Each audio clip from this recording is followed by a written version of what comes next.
It has been a damn hot minute since the Matildas and Brazil have faced each other. And after this two-game series, I think a lot of people will be hopeful it's probably going to be a damn hot minute before the two sides do battle again. It was time for Brazil to take a shot, and they did not throw it away, defeating the Matildas in both games. It was a young, scrappy, and hungry lineup who made their shot count. In this new post-Marta era of Brazilian football, how can the performance from both sides in this series be assessed when you analyse it with overall context? Elsewhere, in the dub, Melbourne City and the Mariners both picked up wins on Saturday in the first part of round 5 with a sort of odd split round, accommodating for the international break, of course. All that on this episode of the Dubcast, part of the Ramble Australia podcast network. Of course, my name is Jacob. I'll be filling in for Paletti this week as host.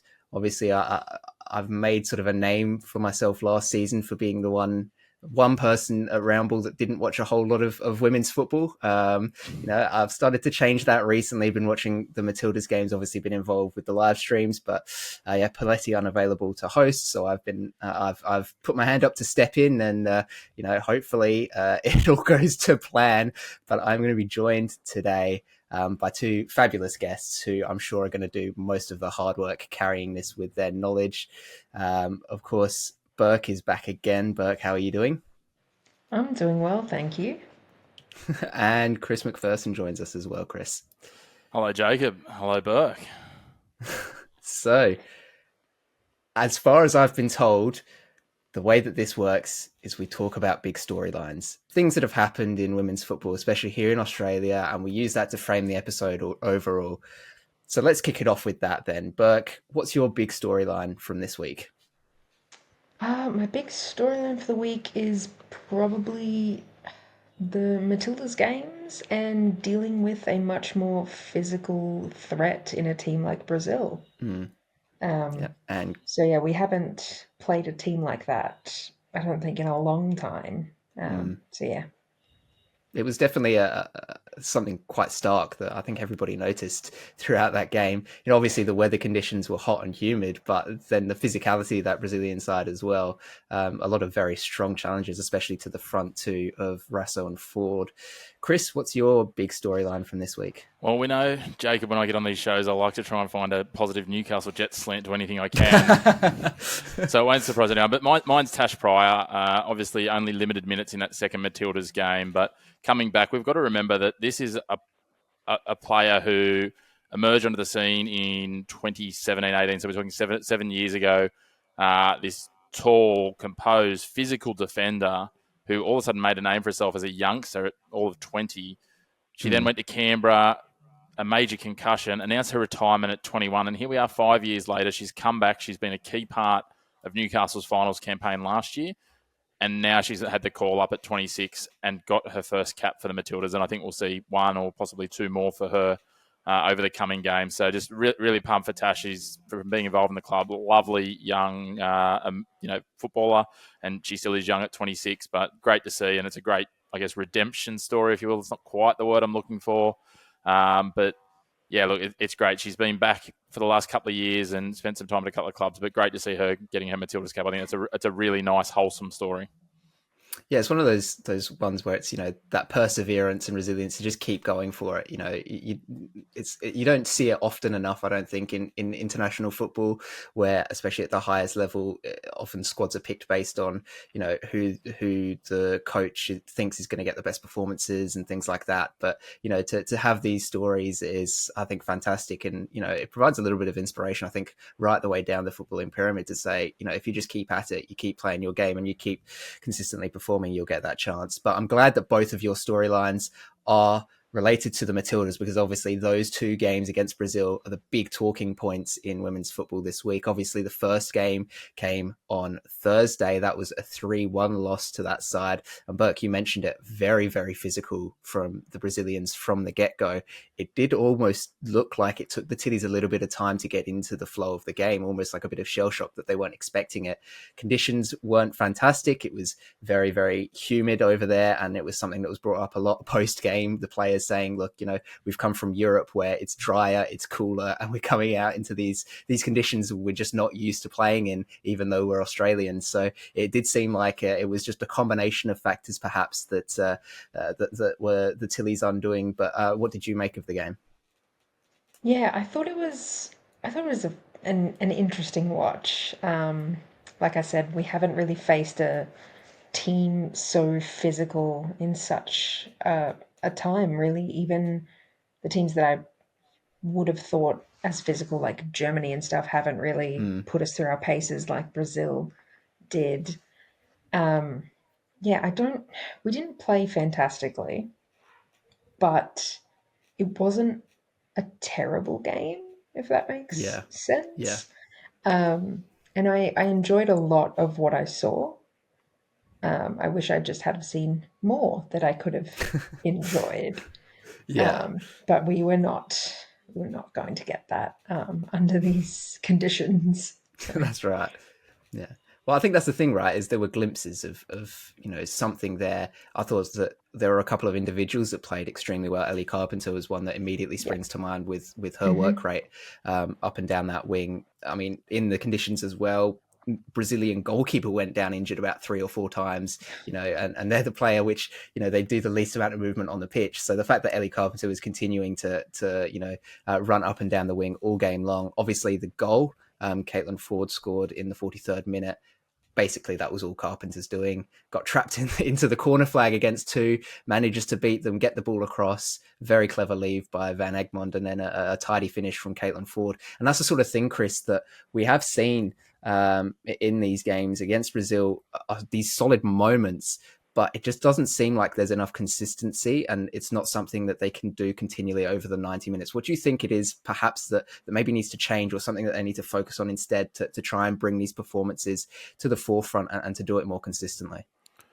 I think that's the challenge, isn't it? Obviously, there's the moments of brilliance, the moments of acclaim that we see in these games, and we see them consistently from our team. But trying to build that into 90-minute performances, I think there's an understanding too of what we're competing against. This Brazilian team, like we can't play down how good they are. Yes, they're going through a bit of transition, but this is a top tier side in world football. Mm, They are essentially one of the handful of top sides that they're a side that are genuinely competing when it comes to things like World Cups. As much as we might like to say that we're competing to win World Cups, I think we talked about this in recent times. We probably need to be focused on winning Asian Cups and continental titles more so than World Cups. The reality is the depth of those competitions are a little bit more challenging. So I think there's a piece there of expectation. I think there's a transition. Obviously, we're moving from that Gustafsson era. Tom Samani's in a peculiar spot, I think, at the moment in terms of he's got a job to do through at least these 4 games, and then what from mm, there. And there's a couple of jobs for it. We'll see the second window open up, which we'll talk about shortly. But it's an interesting one. The one thing that surprised me from this is these friendlies were talked about getting exposure for players, getting more game time in, all these sorts of things. We just talked about the conditions, yet we only used 3 changes. So I thought that was quite surprising considering how broad the squad was. I know that there's 4 games in a 10-day window, so there's some balances there, but that probably surprised me a little considering the conditions and the commentary that came afterwards. Does that directly contribute to how we performed and the fact we lost? No, I just think the reality of it is that Brazil as a whole are honestly a better football team than the Matildas are. It's a rough reality. As Burke touched on, though, it was an enjoyable watch. It was a good game of football. It was physical. Considering the conditions, I don't think anyone, like we can point fingers and say anyone was, horrible or shocking from the Matildas' point of view. It's just they were outclassed by a very good football side. mm. Well, you mentioned, Chris, there that there's kind of this weird similarity between the two teams at the moment, between Brazil and the Matildas. They're sort of in a similar position to what the Tillies were only just a couple of years ago. Obviously they're aiming to play in that World Cup on home soil, but they obviously have to play their continental competition first. So it's difficult to try and balance the two, focusing on making sure that they perform well in the Copa America before then turning their focus onto the World Cup, but they don't want to neglect one or the other, So, from that perspective, I think their performance speaks volumes about where they're at as a side, right? And perhaps where the Tillies have gone wrong in the past. And it's something that we're constantly talking about, especially in over the last few windows with the Matildas, is it just seems like they're not able to quite stamp their authority on games at this point in time. And you obviously mentioned Tom Samani there is in a really difficult situation because he is only interim. So it's not like he can set up with these grand plans for the next few years because, well, there's absolutely zero guarantee that he's going to be getting the job. Likelihood is as interim he probably won't. So it does make things difficult for him. One of the choices that he did make in this first game, Burke, was with Emily Van Egmond, playing her essentially in the midfield. Now, as Paletti has put down in the notes, you have been vocal against her being played in that deeper midfield role in the past. What did you make of her performance and the reasoning behind it in this game? I think it was better. I'm very much an attacking midfielder, Emily Van Egmond truther. So her being centre mid is like it was fine, but we have other options once again. Because like there's Chloe Legazo on the bench. Like Yeah. where has she been? Please. Spare Chloe Legazo. Please. And she loves to play Brazil. She really loves to play Brazil. And I'm really sad that we didn't get to see her, honestly. But yeah, Evie in the DM, it's not for me. I don't rate it. I don't think she rates it either, personally. Like she'll do it, but she's not happy about it. Yeah. Do you think it might be perhaps a curse of this modern football idea of players having to be versatile? Like because she has played in so many positions throughout her career, coaches now look at her as that utility player, and perhaps it's actually a bad thing for her because it doesn't get the best out of the sort of player that she is. Yeah, it's happening more and more. You see it with players. Like it also happens a lot to Tamika Yallop, I feel, where coaches, especially national team setup, they're just like, get her on the pitch, she'll do something. And it's like, okay, but she could do something really, really good if you let her. And the same Yeah. thing with Van Egmond. And it It fe- just, yeah. sorry. It feels like Samani, and again, I think Yallop falls victim to this as well, as you touched on, Burke.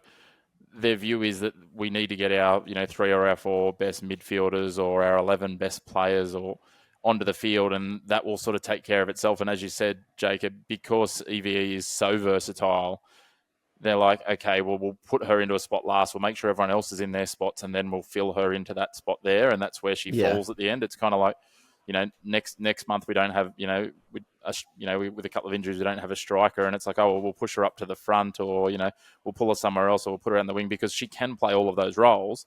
Should she play all? Just because someone can do something, should they do it? Maybe not. Maybe if she's not our best attacking midfielder from his point of view, then she comes off the bench and becomes an impact player. And again, that versatility can be a threat then from the bench, because then depending on how the game plays out, you've got that versatility on the bench. I'm not suggesting that EVE needs to come off the bench. He's our vice captain for this squad, but I just don't think it's quite achieving our best. And if we were to start splitting hairs as to improvements, and again, I think Tom's doing a pretty good job with what he's got to work with at the moment. I think that's probably an area as Burke's identified. Yeah, well, on that, Chris. Do you think that that's sort of where the situation that Tom Samani's found himself in sort of plays into the hand of we've got this versatile player, so we will just use her, rather than making wholesale changes, perhaps disrupting things and creating rifts or problems. Obviously he just wants to see out this period of time and make sure that he's doing as best as he can, rather than spending too much time experimenting. He just goes with the known quantity of EVE and goes, well, we know what she can do. There's less risk involved with it. I know obviously that you mentioned you'd have loved to have seen some of the newer talent coming through, getting involved in these games, but do you think that perhaps the job situation that he finds himself in perhaps lends itself to playing these more known quantities? Yeah, I think there's a chance that it does come to those safer options and very much known quantities when it comes to Tom Samani, right? Like he's been a legacy part of Australian football. We know that he knows a lot of these senior players very well. And so maybe it is the looking at the the higher floor, lower ceiling, rather than lots of risk versus potentially lots of reward, or maybe we blow out 5-1. But if this first game finishes 5-1 versus 3-1, does that materially dent where the Matildas get to in the future if he's blooded other players? Possibly not. If it blows out more than that and we get some of these 6 and 7-1s, maybe that's I think there's an argument for both sides. You can sit on the fence and get splinters in your backside on it too. I don't know. Again, I don't want to be too critical of him. I think he's done a pretty good job here. Could he have potentially done a better job? I think that's revisionist history in terms of squad selection. Yeah. And I mean, also, might be a bit naive to say, but does it matter, right? These are obviously friendlies. And yes, you want to have good performances, you want to win, but it's not like they're playing for anything here, right? This is that intermediate period where we've sort of mentioned previously. It's almost a good time for the Matilda squad because it's a chance to reevaluate where they're at and how they want to play and things moving forwards, because they're not directly in any form of competition at the moment. And look, as Burke, you mentioned earlier, they did show promising signs in both games. Obviously, it was a much tighter game on Sunday. Just the 2-1 scoreline, only the 1 goal difference between them. And again, it just felt like a game of fleeting moments for the Tillies where, they did show promise. They did do things right, but it was just perhaps defensive issues, as was the case in the first game. They were a bit too open in conceding those goals. That sort of was their undoing. Yeah. Do you think that perhaps it's not all doom and gloom from these results simply because they are friendlies? Yeah, definitely not. I take friendlies with like a grain of salt. I feel like they should be used the way Chris was saying, where you're doing as much as you can to blood as many new players as possible Yeah. and get them sort of integrated into this national team setup. And like it's also really just kind of a show for the fans, if that like if that makes Yeah. sense. Like it's a chance for everyone to come out and see them, and they're still going to play good football even if they lose, which is what has happened. Like there were some gorgeous moments, especially in the second Yeah. game, that like the Caitlin Ford assist for the Razzo goal was like I dreamt about it that night. It was that good.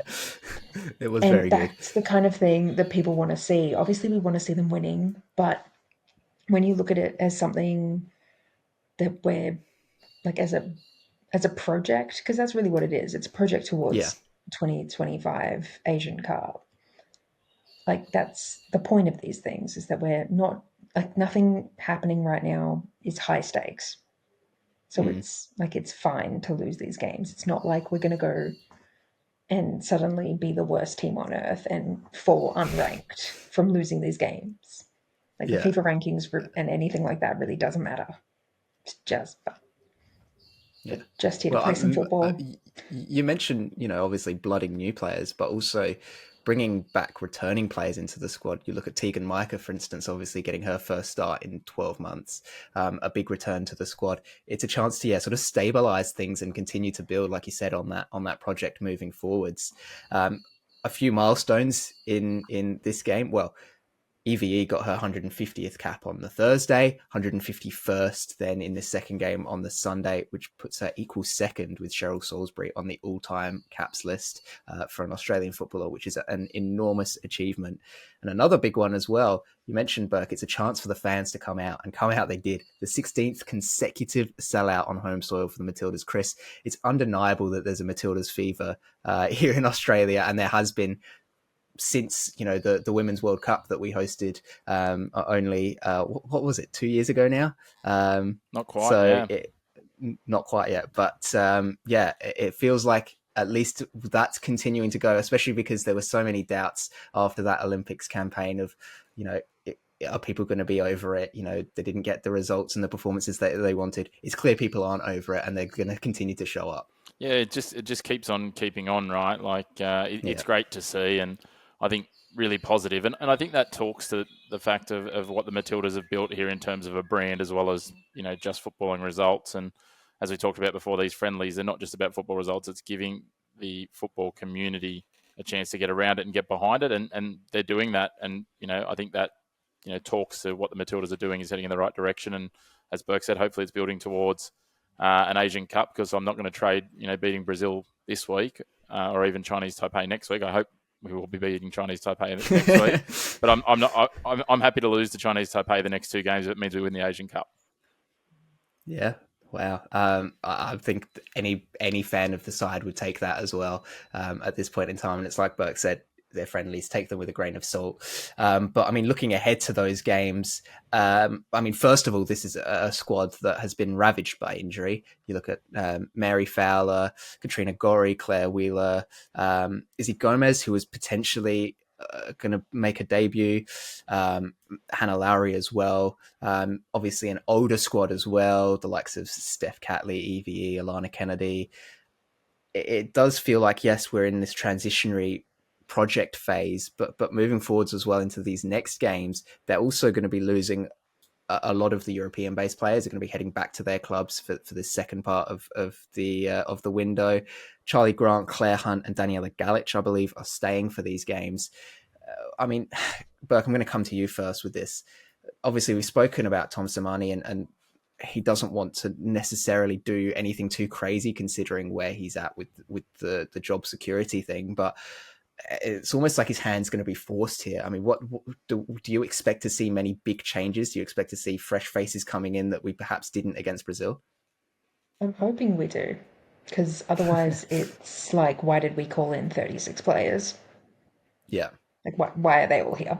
Not that they were all here, but you know what I mean. Like, why release the big list if we're not going to see half of them? I can definitely imagine Chidiac getting a run, considering we're in Melbourne as well.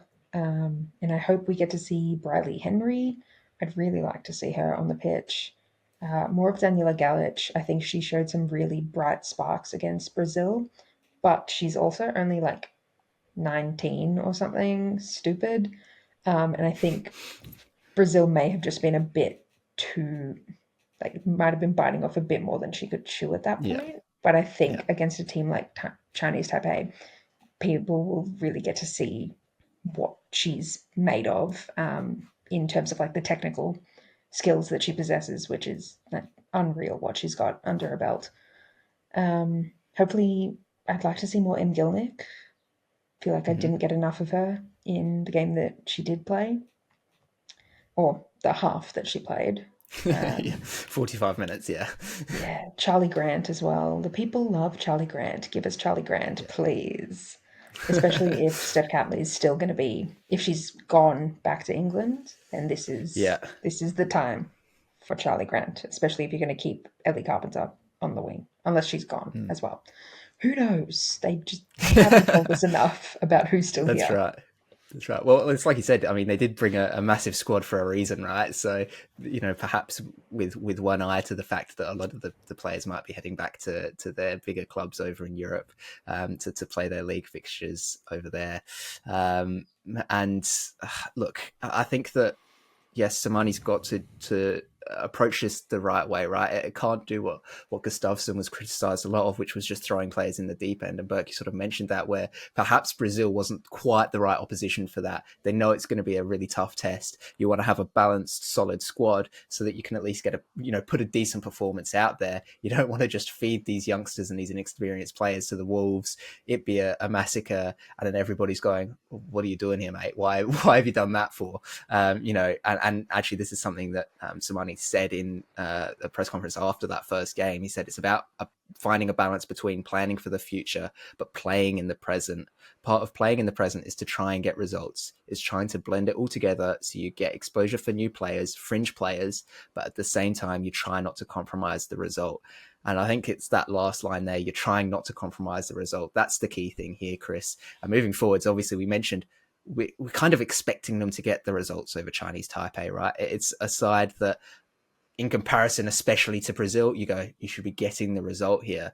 But have you sort of set any expectations, I suppose? Do you think that there's a bar they have to meet in terms of the performance that they put out there to go, that's what we were expecting, that's what we were hoping for? Or is it just enough to get the wins, but also see enough of these young players coming through the squad that we know that there's something set up for the future? Yeah, I think it's both of those things. I think there's an expectation that they're going to, manage to not only get the win, but do so in a controlled manner, playing the style of football that we want to see. Australian crowds are known to like to see some, attacking football, maybe a little bit less, not less traditional, but at the end of the day, some of these casual fans who've got behind the Matildas have done so because they do play a good brand of football, not just because they play football.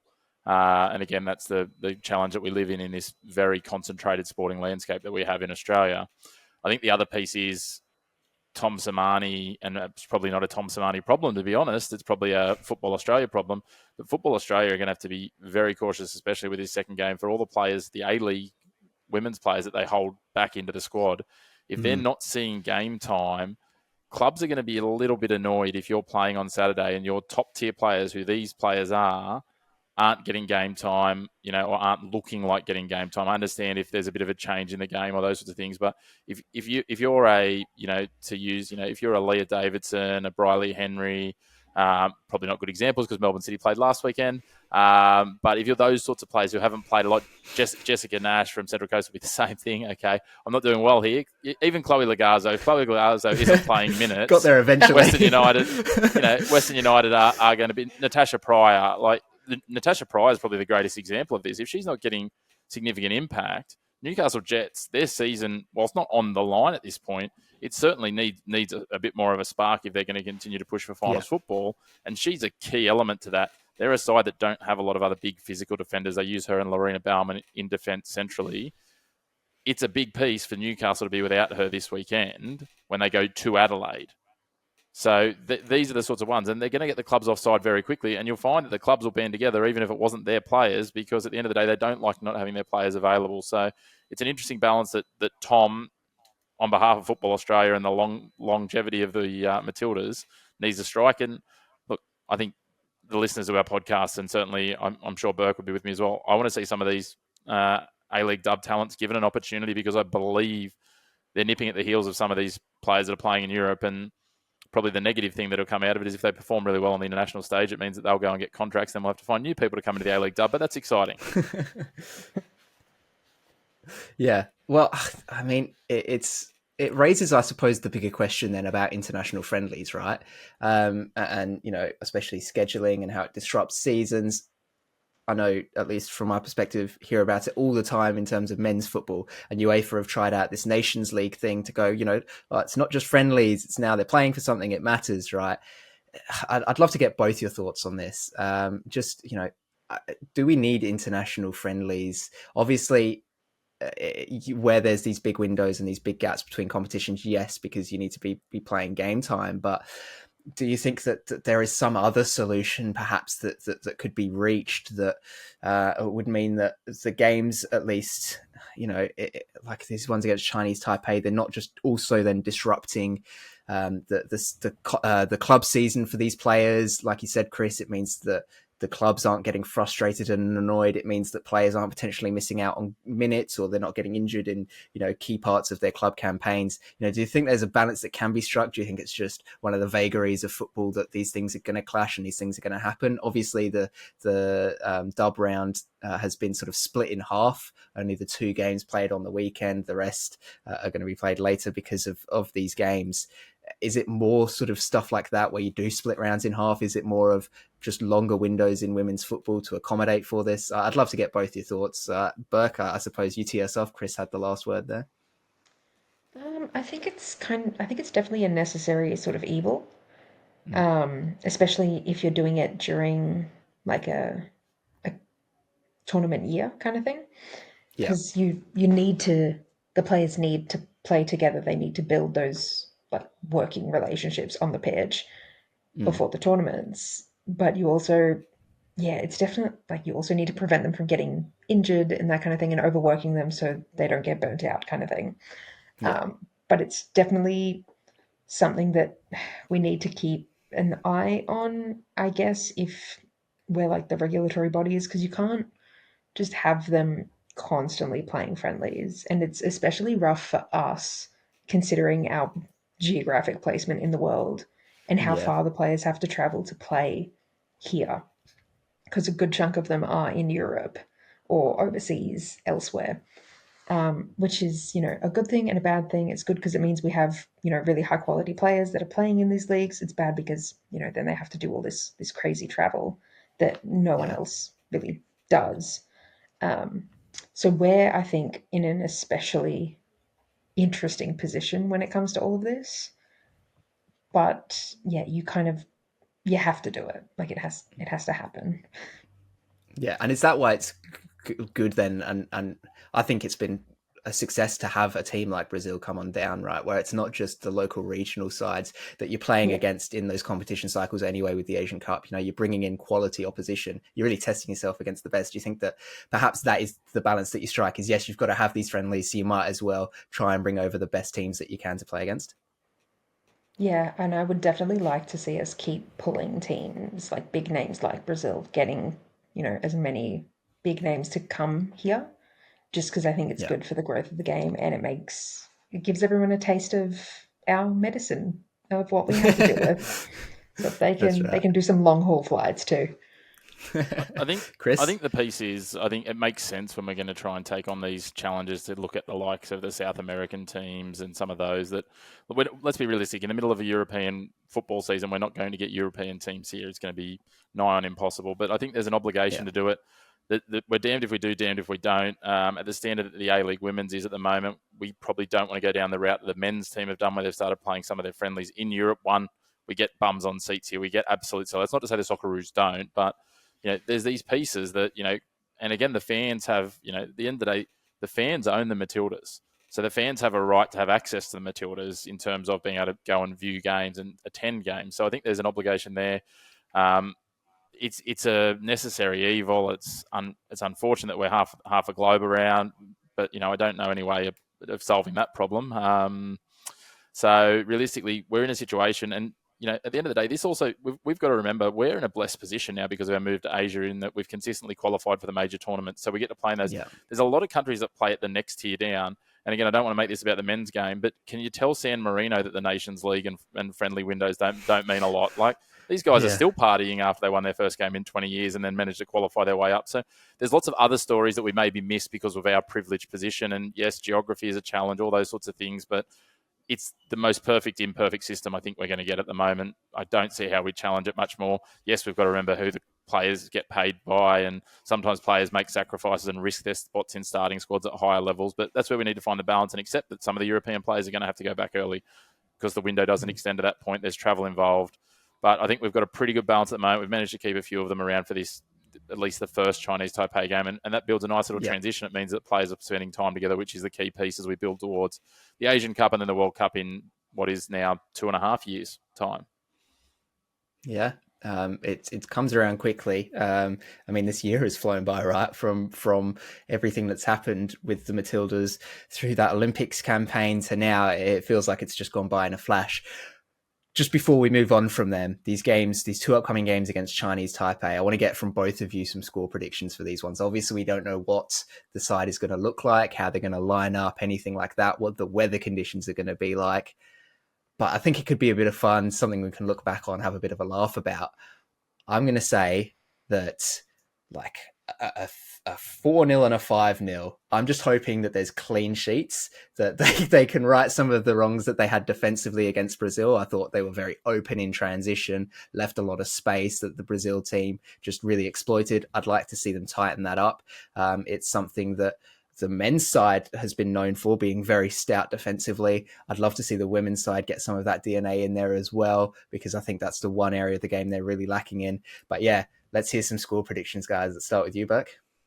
So I am hoping for the same thing that you are, in that I would love to see some clean sheets. I would love to see Yeah. some nice donuts on the scoreboard. Not from us, though. I could definitely see it going like a 3-0, 4-0 kind of thing for Yeah. either of the games. Yeah. Perhaps Chris? 4-0 first, then 3-0, because they might wise up in a Set the few bar days. high and then, yeah. Yeah. Well, we've played them 5 times in our history. We've always won. We've never even drawn against them. So let's continue that as the first thread. Last time we played them, we beat them 7-0. I think that was in 2020, if I'm not mistaken. It was 4-0 at halftime. But I think, again, for the fact that we're going to be cycling in some players, I'm going to go 6-0 the first game, 3-0 the second. There we go. So there are our predictions for the scoreline. Obviously, it's a bit early to be getting them in, and we don't know what the squads are going to look like. So we will look back on this and have a bit of a laugh, I'm sure. But we'd also love to hear from you guys and your predictions. Let's see them. Get on our social medias and let us know. We've talked a lot about the Tillies today, but there were also some dub matches played over the weekend as well. We can't forget that. We've mentioned it a couple of times. A split round here because of this international window. The two games, City against the Wanderers and Mariners as well against Canberra. The City game, 2-0 to City. They had a couple of outs. Bosch, Davidson and Vlanic were all out. Bosch, it was an injury. Davidson, obviously, for the Matildas, and Vlanic was also on international duty for Serbia. Still managed to get the job done, though, get the 2-0 win. City benched all their teenage players, bar Barbieri as well, which was an interesting move. We talk about wanting to see the Matildas get some young talent in. City have been doing that consistently over the last few seasons, and then decided in this game, we're not going to do that anymore. We're gonna go with our veteran players. Obviously, got the 2-0 win over the Wanderers, continuing City's good form.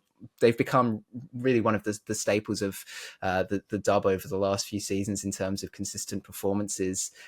Chris, what did you make of their performance in this one? Look, the scoreline massively flattered the Western Sydney Wanderers in this game, which is not a great sign. Marina Speckmeyer probably could have scored 5 in the first half, just didn't quite have her shooting boots on. She pushed one across the face. She found a crossbar from 40 metres, which was absolutely stunning. And Sham Camus was having some nightmares, I think, when she saw that sail over her head and it looked like it was going to go in. But yeah, they just dominated this. 24 shots for City, only 8 of those on target, I will note. But they were so strong. Speckmeyer did get the opener in the 41st minute. One of the funny moments of this was Polacina, who nearly scored unintentionally off the side of her head after the ball was rocketed into her head, and unfortunately she needed treatment off it, and that would have been one of the more humorous goals, maybe not from her point of view. But City were just far too strong here. And the question I'm asking is, Robbie Hooker's side they've hardly looked like scoring. Sophie Harding had some chances when she came on, but it's been over 7 hours of regulation time plus stoppage time since they've scored a goal. They scored in the 27th minute of week 1, and I don't know when that changes. And I definitely don't want to be putting this all on one player, but they've got the reigning Julie Dolan medalist at the front of their attack. I know she came off the bench on the weekend. They need to get her the ball. She's got the ability, but they're not creating enough chances for her, and they're not building around her. So I just think there's a lot of trouble in Wonderland in terms of the women's, and I don't know what Burke's thoughts are, but outside of someone else having a cataclysmic just collapse for the rest of the season, they're going to have a big job just avoiding the wooden spoon. My thoughts is that I know it's very early, but I don't think they're avoiding the wooden spoon. Yeah. And my thoughts on whatever's going on at Wonderland, not good. It is bad there, whatever's happening. And multiple people have said it to me, and I've seen it myself. They look good on social media. They front up very nicely. That's where games are won. And then, well, for them it must be, because it's the only place they're winning. It's just, they just look so flat and deeply uninspired, which is really a shame. As much as it pains me to say this as someone from Melbourne, I don't like trying to talk positives about Sydney, but it's a shame for them. Very big. It's been mentioned elsewhere. Very big. You didn't want to energy with the Apostolakis goal, because that was nice as well. Obviously, the ricochet helped her, but goal's a goal. Going to take that anyway. Wanderers, not good. And they got very lucky that they had the 12th man on the pitch being the woodwork, because that really saved them multiple times. It could have been a lot worse. Yeah.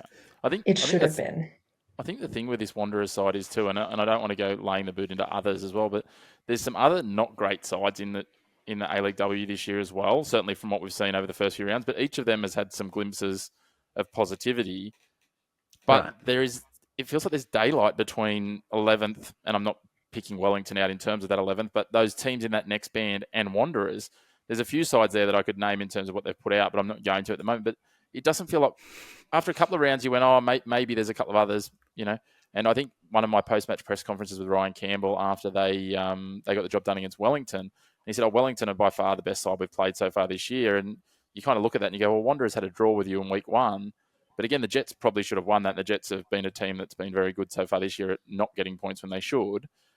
But again, I don't see, if you said to me tomorrow on neutral ground, you match up any other team in this league against Wanderers, if you give me $20 of your own money to put on them, Jacob, I'm not doing it. Yeah. It's weird, right? Because they look a completely different side to how they were last season. I mean, obviously didn't quite make the finals, but they were there or thereabouts competing. That's the thing, right? They were competitive side last season, and you're both right in that it's just completely flat there at the moment. They're not getting results. They're not scoring goals. They just don't seem to be a cohesive unit, and it is a bit strange because the Wanderers are, for everything that has happened at that club over the years, at least generally in terms of the A-League, one of the better run clubs in the league, and so to see such a drastic, I don't want to say fall from grace, because again, it's not like they won the league and they were champions and but they were at least competing, and to be here after 5 rounds with only a point to show for it, like you said, Chris, it is a gulf between them and the rest of the teams in the bottom half of that league, and it just seems like, I don't know. Yeah, does anybody have any idea what those issues are there? Because it seems like at the moment they don't know themselves, right? They can't seem to get things going on the pitch. I said they don't look cohesive. Their midfield was a little bit improved in this game, but obviously nowhere near enough for it to have been a competitive fixture.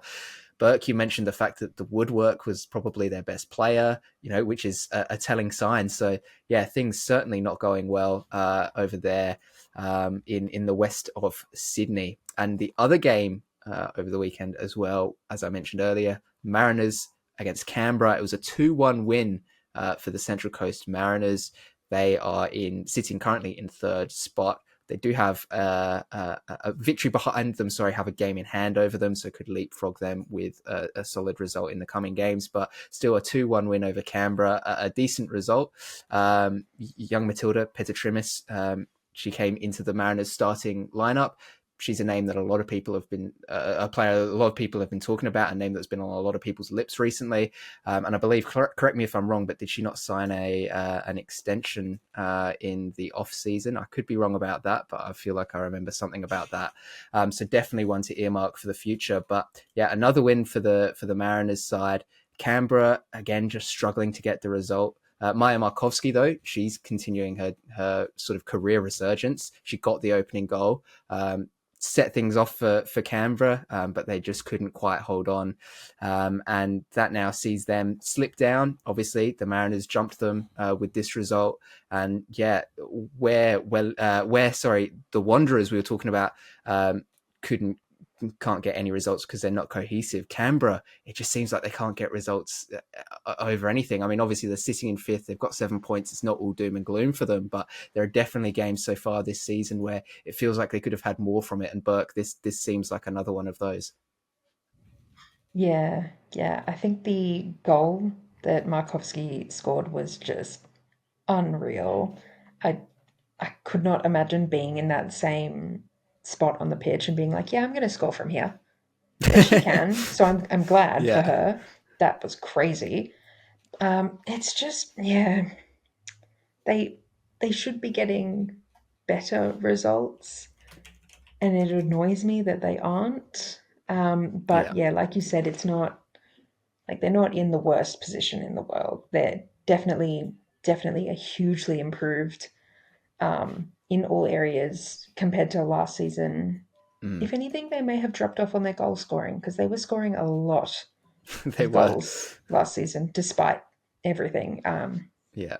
But yeah, I think there's still lots of good to come from Canberra United. And yeah, even though they couldn't win the game, they should still be taking a lot of, I think, pride in that performance, especially from Sally James saving the penalty early Yeah. on in that, which is, yeah, like it's a huge thing to do. So yeah, I think we'll hopefully we'll see more positives from Canberra. And Chris, with your Jets allegiance, I'm sure you don't like to say many nice things about the Mariners, but you've got to give them credit that they were able to hold on to that victory. Sarah Langman came up with a huge series of saves to deny a couple of point blank chances from Canberra and ultimately saw out the win. It's starting to look like a decent season might be in the making here for the Mariners. Well, you won't be surprised, Jacob. I'm going to say that the Mariners didn't deserve to win this. I actually think Canberra, if they had taken their opportunity, should have taken all 3 points from this game. We saw Emma Robes miss an open goal in the first half, which would have given them a 2-0 lead. Markovsky, that sequence with Langman, and again, hats off to Langman where she did step up. Markovsky missed a one-on-one chance that a striker should be taking, and she'd love to have that again. And to Burke's point, I'm really pumped to see how well she's doing this year. You always felt when she was at Melbourne Victory that there was more to give and more to come. We're seeing that at Canberra, which is really good. There was some positives with 18 Keane coming in for Canberra United, but even the first goal for Fuller from the Central Coast Mariners was a scrappy goal that was probably more good fortune than good management, and hats off to her scoring on debut at 16. That's always a great story. It was good to see Shay Evans get the winner. Again, she's another one of those ones that's a really positive story that I'm enjoying watching, seeing Indigenous footballer who moved down from the NT to come and play at Central Coast and all those things that she's gone through. In terms of that whole relocation, it's a big thing and she's doing really well. But I just think Canberra United were a much better team, and they're very much falling victim to that same syndrome that Newcastle are, that they're finding ways to turn 3 points into 1 or 1 point into 0. And this game, on the balance of it, I really think they turned 3 points into 0, which could be costly. And I hope, because you just love the story of Canberra United, because obviously they're the only standalone women's club, and I'd love to see them make final. I'd hate to see that they sit there and they finish 7th or 8th or 9th. And remembering that it was a tight finals race last year, and we saw that with some teams. That it's, going back and looking at these performances and going, how did we not get 1 point? We probably should have got 3 points and we walked away with 0.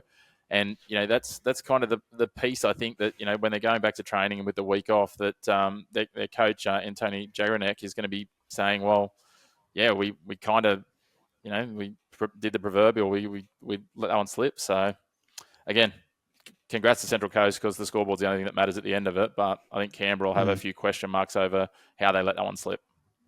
What I'm really enjoying so far this season is how the men's and the women's league seem to be almost sort of reflections of each other, a mirror image, if you will. You've got the side at the top in both leagues, undefeated, obviously Auckland in the men's, City in the women's. You've got the likes of the Mariners here in the A-League women's who are somehow undefeated. It's the same with Adelaide in the men's. There's a nice little bit of parity going on there, which I really enjoy. But you mentioned, Chris, that Canberra, the only standalone women's club, and actually, we've heard recently from Simon Hill, came out on X or Twitter or whatever you're calling it now, that he's heard that Canberra's A-League men's bid hope to have an investor in place by Christmas, and will begin to look at players in January. So Canberra, they could be this one club thing.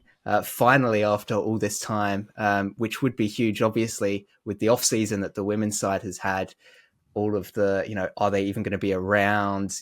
Is there enough money to fund them? Who's going to play for them, because they've let all their players go? Burke, you've mentioned, obviously they've had a big turnaround and they're starting to move up the table. Perhaps it was a squad refreshment that was needed, but it sounds like from at least what we're hearing from Simon Hill, that there might be big things coming in Canberra in terms of football in the near future. We did have a question actually on Blue Sky, which I forgot to touch on. Sorry, before we move on, can I jump in on that and just say, look, I'm very jaded here, but rumors of investors investing in clubs is triggering bad memories for me, because a lot of these tend to fall over. So I hope for Canberra's sake that it's not the case, and it's not a deja vu of what we've been through in Newcastle in recent times. That said, we are pumped with our wonderful new owners, but unfortunately, there was a lot of false suitors beforehand. So hopefully that's not the case, because we've seen a bit of that in football, and hopefully it's not the situation that certain other clubs have found themselves in with some questionable investors. Well, we've almost sort of seen it a couple of times with Canberra, right? With how long it's been these talks of not just keeping the women's side alive, but bringing a men's side into the fray as well. It does feel like it's a very protracted, long, winding story, and hopefully this sign of good news continues. Yeah, fingers crossed. That's what, yeah, touch wood, everything, all those superstitions, everything that you need to make sure that this gets through, because that would be huge. Obviously, it would help secure the future of the women's side as well, which is something that they're one of the founding clubs of this league. They have such a long and storied history in this competition. It would be a shame to lose them. And yeah, Can now I, if I can just go cut for in it. really quick, like this is just a Go for it. very, I feel like this is a controversial thing potentially for me to say. I don't, I don't really care if Canberra gets a men's team. I don't care. I Yep. don't. I'd be so happy to see Canberra United stay as just a women's standalone team and be invested as such. Obviously, I Mm. know that's probably not the way things are going to go, but I love that we have just a women's club for something, It's which cool, isn't like it? you don't Why see do that. why do we need, and I say this on both sides of the gender side, why do we need to have, I understand that clubs will want to, but it shouldn't be, it's almost a borderline unspoken mandate that, oh, well, you've got a women's team now, you've got a men's, you've got a men's now, you have to get a Yeah, women's. And Mm. we've seen MacArthur, look, they look like they're begrudgingly going to get a women's team at some point. At the end of the day, if they don't want to invest in it, so be it. But if on the counter of that, if people do want to invest in women's football, we've seen how successful it can be in the US. Let's get some standalone franchises and yeah, build those, because there's some regions we've seen in other sports. There's some regions that might not have the footprint to support a men's and a women's team, and depending on what their footprint and junior pathway and investment opportunities are, they might want a women's team or they might want a men's team, depending on what they're looking to target, venues, all those sorts of things that come into it. But yeah, I think that's the problem, though, right? Is that especially here in Australia, you mentioned the US has done a fantastic job of it, and we're seeing in Europe much more investment going into the women's teams. It does still feel like there's a bit of a roadblock here in Australia with it, even with the success of the Matildas. And we're constantly talking about how can we, take the legacy of the Matildas team that they're starting to imprint on footballing as a whole in this country. How do we, convert that into attention on the local competition? How do we get money put into women's football here? It does seem like, you mentioned necessary evils earlier, Burke, with international friendlies. Perhaps a men's team is a necessary evil here if it yeah. does in fact secure the future of this club, because it's not likely, unfortunately, that you're going to get somebody in who is going to be willing to invest money just in the women's side of things.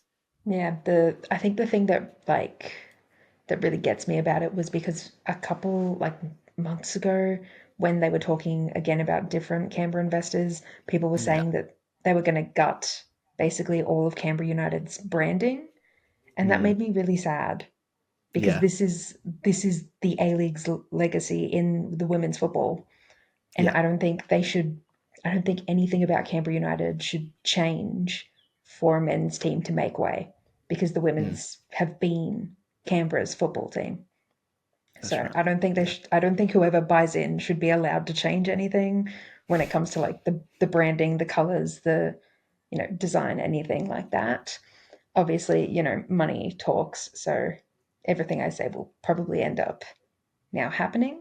In a sense. Let's hope So not. what you're saying, Burke, is we need to find a Natalie Portman / Ryan Reynolds to come and support Yes. this. Have you Yes. got anyone in And mind? Alex Morgan. Alex Morgan is right there. I just somehow need to get into her ear and say, hey, you said you wanted to invest in women's sports after you finish playing. I have the Now's your chance. investment. Yeah. It's right here. Ready made for you. Don't have to do There, anything. you It's don't set even have up. to do It's the got the work. history. and Just Yeah. give them the and just money. perfectly announce the number one signing in their first year, her former San Diego teammate, Emily Van Egmond. Yeah. Yeah, Yeah. there It you all go. makes sense. Look, she can make the number one player her own daughter, who's like, what, 5 years old? I don't care. Both Whatever of it them, takes. mother and daughter combo Yeah. on the team. Yeah, Yeah. there we go. Both in play. Do it. Whatever it takes. But yeah, no, someone like that needs to just come through and be like, you know what? I'm gonna because that's what like the rich used to do in ye olden days. They used to have the little pet projects where they'd like pay to keep an Yeah. artist alive. We need Yeah. rich people to start doing that again. But But it's pay for my paying to keep football women's team. football clubs. Yeah. Pay for the football teams, please. All right. Well, I look forward to seeing you getting blocked on Instagram after sliding into Alex Morgan's DMs too often about this. Oh, I will do no such thing. I will speak about this where I know she won't hear it. So You mean she doesn't Just listen? wish it into existence. I would have thought she yeah, listened it's to the dub. one can dream. That's right. Some fantastic ideas floated out there. And yeah, we'd all love to see that sort of investment here. We can dream, we can wish. Hopefully, it's the sort of thing that happens sooner rather than later. Now we do finally get onto this question, which we've skirted around a couple of times. And I said pre-recording, I'll bring this up during the Matilda segment. It's perfect timing for it. I didn't because I forgot because I'm a terrible host. But Alex on Blue Sky asks views on how the new/newer players did, and obviously that's referring to the Matildas games. Now we did touch on that we didn't see a whole lot of them. It wasn't the two fixtures perhaps best suited to them. But while we're here, why not mention a couple of the performances? Who was it, Burke, that really stood out to you in terms of new or newer/inexperienced players? I think Tash Pryor was fantastic. Sorry to steal your thunder there, Chris, with that one. But I think, yeah, she had a great game. I also, like I said, I think Brazil might have been a bit too big of a bite for Daniela Galic, but I did enjoy seeing her on the pitch mostly because I've missed being able to watch her play football at a time zone that is tolerable and, it's not the middle of the night. yeah, and it's easy actually for me to watch her play. So I did enjoy seeing her again. And Chris? Yeah, look, I was really glad to see, probably not a new player, but to see Tegan Micah back into that side, and then to see some of these A-League players getting their opportunity. I've waxed lyrical about Natasha Pryor and her getting that opportunity, and I think that she'll be better for it. And I think that's the great thing out of seeing some of these players get some time, and I think we'll see more of it in the next couple of games, as we touched on, and they'll come back better to their clubs, and that's the reward for the clubs, which is really exciting. So, I think if I had to put one name on it, it's probably Tash Pryor in terms of that opportunity she got in the second game. Awesome stuff. Well, it's been a long one. We've talked a lot about the Tillies, as tends to be the case when they play. Also got a bit of the dub in there as well. And then Burke going off there at Canberra United and her hopes for investment moving forwards at that club. But that will do for this episode of the Dubcast, which is, of course, part of the Roundball Australia network. It was a bit chaotic with me at host. It's not something I do often. I've done a couple of times for the men's side of things, but needs must, and I'll fill in when I need to. It was good fun though, chatting with the both of you. Burke, thank you for joining me. Thank you for having me. And Chris Macpherson, good to see you as always. It was good to see you. I think your hosting would be best summed as a necessary evil, right? That's right. I think we found the title for this episode is Necessary Evils because we spoke about it a lot. But as I said, that will do for this episode. We will be back next week on Wednesday with more football to talk about, more Tillies, more dub. Make sure you be there. The likelihood is I won't, all things going well, and Paletti can get back to hosting, and you don't have to listen to me pretend like I know what I'm talking about here, but it was good fun nonetheless. We'll see you all then. Thanks for listening. Goodbye.